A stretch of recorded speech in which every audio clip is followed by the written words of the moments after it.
Okay, y'all. Good morning. Thursday morning, and yeah, we are, well, it ain't no we, it's me.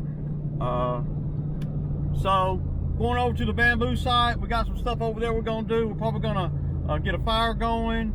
Yeah, and keep burning, and we're gonna run the mulcher some over there. The owner over there has a dumpster delivered, and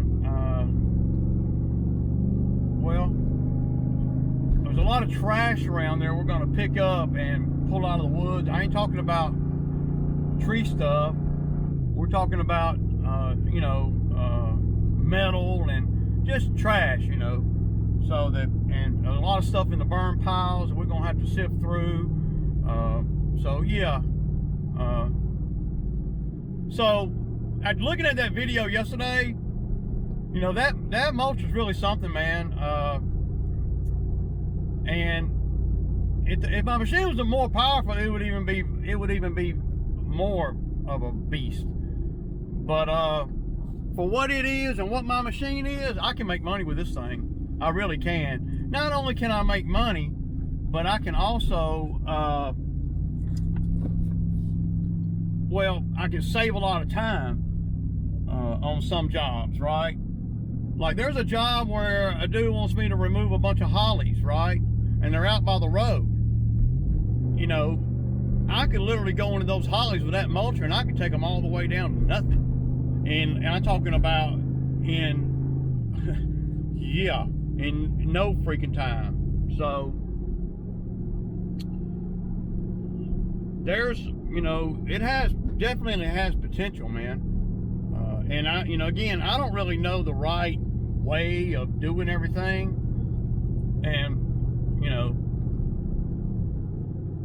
but, so I wanted to comment on a few of the comments that I saw this morning, right before I left. And I'm not coming at nobody or anything like that. So, a couple of the guys are saying, you need to be figuring out your help situation for next year, and, or, this or that, right? So keep in mind, guys, that the last, I don't know, I guess the last 5 or 6 years, I have been gearing, I've had to learn, right? I'm trying to word it right where it makes sense. So the last 5 or 6 years, I've been kind of steering the business away from so much labor, okay? Because you can't depend on labor, for the most part. Not to mention you got to pay them, and then it's just a lot. So over the years, I have kind of shifted the business toward buying more equipment, and better equipment, bigger equipment, whatever, and all that is because in my brain I know that I can't depend on labor. So that's the most important thing, because I'm too old to be, I'm 53 years old, man, and I don't want to keep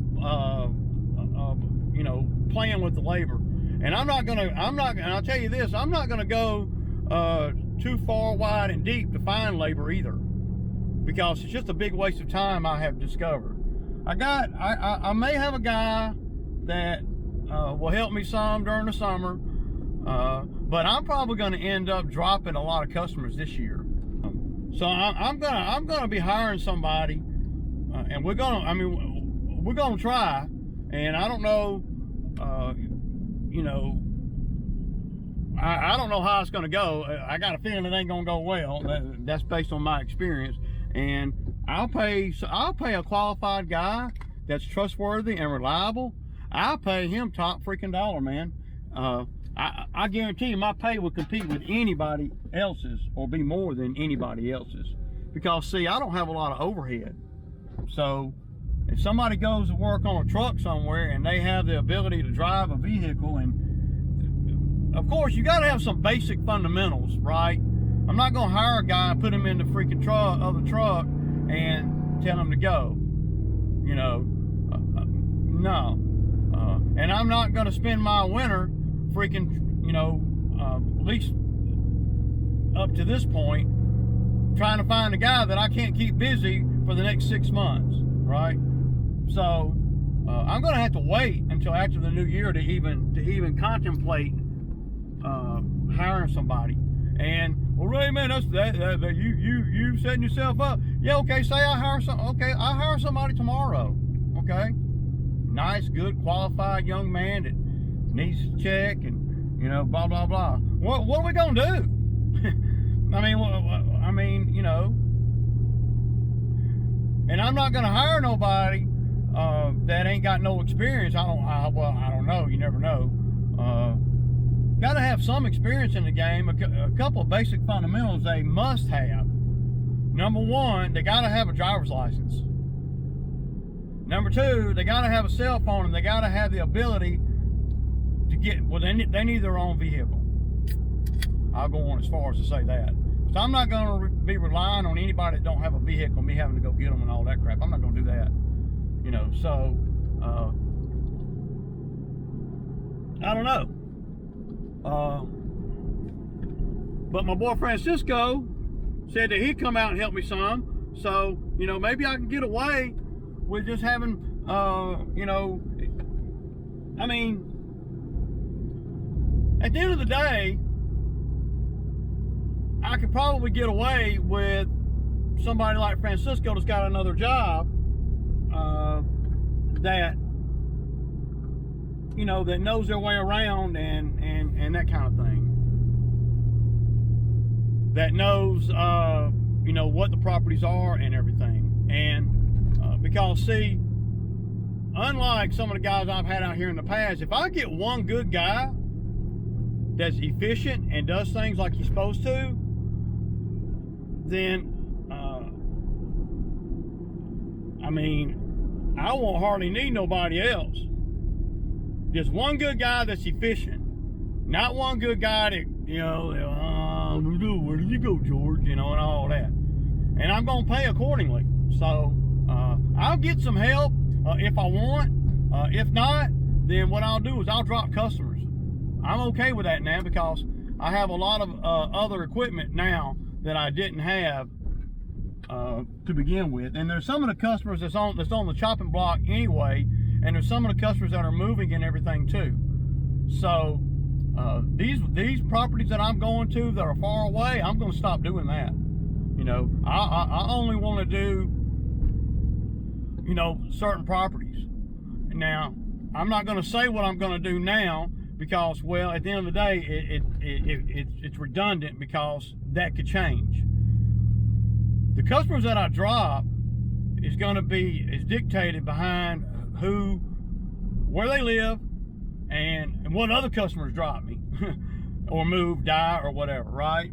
Just customers move and fire you and all kinds of stuff all the time. So, all right, y'all, so we're gonna pick this cover up and show y'all this freaking motor, this drive motor. Yeah, that's stupid big, y'all. So y'all see it. I don't know how many times I'm going to take this cover off, but I want to go and get all the numbers off of it, so for my own records. And it looks like, but man, look at that thing there. Good Lord, that's huge compared to the other one, huh? That's a big drive motor right there, man. Y'all see how big that thing is? Look at that, man.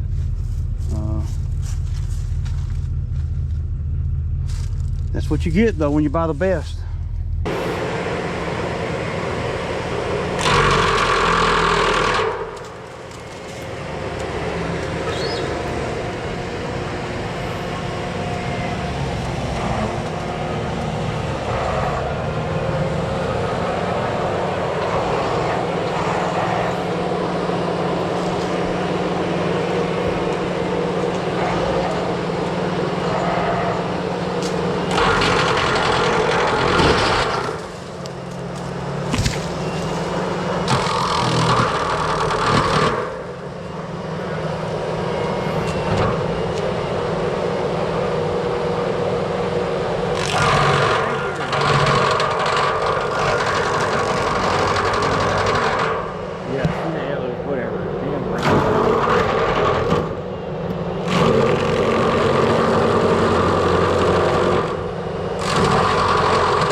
8 on the short side, 8 on the short side, and 9 or 10 on the. And I could have kept going. Yeah. You know, I could have kept going down, but I didn't see no point. There ain't no point. I might hit a rock. There's one right here I did too. Oh, y'all look at this one. Ooh, that's 12 on the long side. 9.5, 10 on the short side. Wow. Okay, y'all. I hope we got some footage. So I'm going to spend about 10 or 15 minutes on the pond dam, and I'm going to go into it, and I'm going to try to grind down what I can and everything, but I'm not going to do it all. I'm just going to do a little bit of it just so the owner can see the difference, right? So yeah, is that a sales tactic, y'all? I don't know, but well, I don't have time. I got other stuff I got to do. So yeah.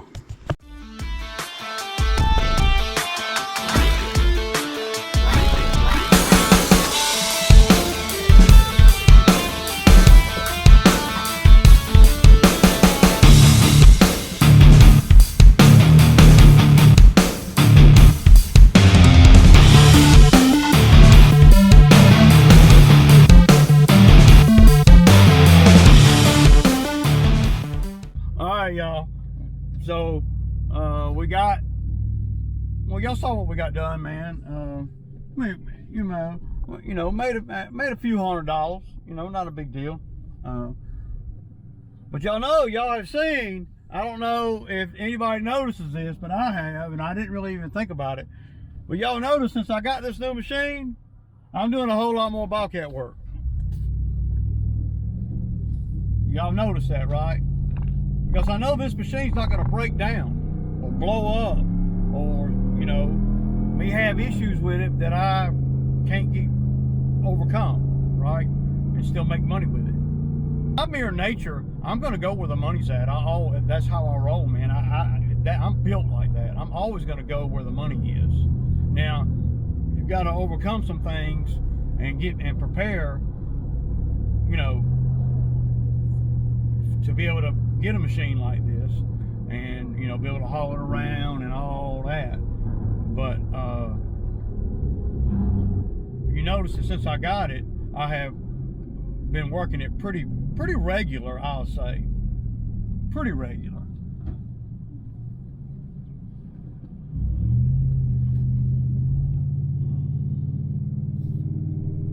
So I don't know. But see, the T190, I wouldn't have been running it regular because I was afraid that something bad was going to happen and I was going to have to put an engine in it or something, or a big pump in it or something, you know. Though it wasn't giving me no problems, I know that it's got 4,100 hours on it, so I know that it's fit to start giving problems. But I maintained that thing pretty good, except for that air filter that I thought they changed. But I'm able to, you know, do more work with it because I trust it, because it's a joy to run. You know, this thing's a joy to run. It's not, I'm still a little bit, you know, jerky on it and stuff, but it's a joy to run. It runs, I mean, it's taken me a lot. I mean, the controls are real sensitive, if you ask me, you know, and that's my only thing that I'm not mastered, you know, as far as being able to run it as smooth as I'd like. But I'm getting better. I got like 40 hours on it, 45 hours on it, maybe even more than that. Yeah. And then having this cutter, and you know, having the grapple, and having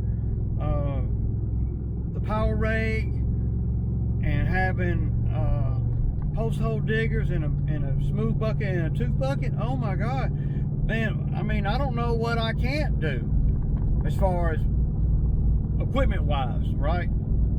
I don't know. I mean, I might not know how to do everything for sure. That's a fact. But I got one of the hardest parts is paying for the equipment. Then I just have to learn. You know, I mean, I don't know. That's the only way I know how to do things. Is you got to learn how to, yeah, all that. Yeah, man. So I just pulled up to the house, y'all. I forgot the camera was on. So another day, another one bites the dust, man. Now, I don't anticipate working tomorrow, so we'll see. You know, I watch the weather pretty close, man. I'm not fixing to. I'm gonna unload everything and put everything inside and all that there, man. So, one thing I noticed on the brush cutter, the case drain, well, the fitting came loose and it was dripping. So I fixed that. I just had to tighten it up, you know. So I fixed that. Not a big deal, but you got to notice those things, or you'll, you know, well, you're compromising stuff. You don't want no big leaks, and it was dripping pretty good. So, and that's not going to be the Kubota. That's going to be the attachment people. You just got to kind of, you know, the fittings just wasn't tight enough. That happens all the time with hydraulic stuff. One thing about being in any of these machines, it bumps you around, and I'm still real jerky on the Kubota. I am. I don't know, you know, maybe I got some kind of learning disability or something. I don't know, man, but the controls are so sensitive compared to everything else that I run, like the lawnmowers, the T190, even the man lift. The controls are not that sensitive. I mean, you just barely got I mean, you could steer that thing with one finger. Now the bucket side I'm good with, right? I'm pretty good with it. I rarely slam it down or anything. Well, sometimes. But the controls are, you know, just real jumpy. At some point I might get the weight kit to put on the back, because that might settle me down a little bit, where I'm not so, you know, front heavy. When you got stuff on the front and you're reaching out, especially like with the brush cutter, or well, hell, even the grapple bucket, any of them, man. Especially the my old brush cutter, because it's the 72, so it's a long way out. And the stump bucket, that's the worst one. But yeah, all right, y'all, deuces.